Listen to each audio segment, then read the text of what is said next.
F'konferenza tal-aħbarijiet il-kellim laburista l-ippjanar Rodrigue Galdes tkellem dwar it-tnaqqis fl-ispiża għall-qasam tal-ippjanar. Il-Gvern innaqqas 175,000 euro minn dawk li huma sovvenzjonijiet tal-MEPA, dan fi żmien meta l-ispejjeż tal-MEPA qegħdin tilgħin. It-tnaqqis fit-dħul tal-MEPA minn dawk li huma sovvenzjonijiet jgħid Rodrigue Galdes se twassal biex id-deficit tal-MEPA jkompli jiżdied. Deficit li fl-aħħar mill-aħħar se jispiċċa jitħallas mill-poplu, aktarx taħt forma ta' taxxa ġdida. Rodrigue Galdes semma kif il-Gvern naqqas minn 1,000 euro lit-Tribunal tal-Appelli tal-MEPA. Dan meta dat-Tribunal diġà għandu problema ta' applikazzjonijiet li waqgħu lura minħabba nuqqas ta' riżorsi, buħut mill-applikazzjonijiet ilhom aktar minn sena biex tittieħed deċiżjoni fuqhom.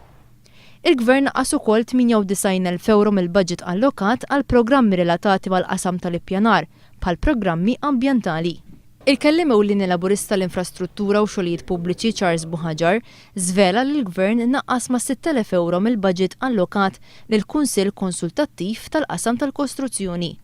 L-iskop ta' dan il-Kunsill Konsultattiv huwa li jagħmel monitoraġġ tal-industrija tal-kostruzzjoni biex din titjieb. F'ċirkostanzi meta l-industrija tal-kostruzzjoni qed bagħti għal Charles Buħaġar, il-budget lil dan il-Kunsill Konsultattiv kellu jiżdied u mhux jitnaqqas. Il-Gvern qed jibgħat messaġġ ħażin meta mis-settur tal-kostruzzjoni jiddependu aktar minn 21,000 persuna. Charles Buħaġar qal li l-Gvern naqqas 26,000 euro lill-Korporazzjoni għar Riġenerazzjoni tal-Port il-Kbir mingħajr mu qed jgħid minn fejn din qed tieħu l-flus. Dil-korporazzjoni daħlet tal-proġetti li swew ħafna flus li mhux qed irendu f'dak li huwa investiment tat-tul. Possibilità kbira jgħid il-kelliem laburista li l-Gvern qed jagħmel garanzija għal flus li din il-korporazzjoni qed tissellef mill-banek.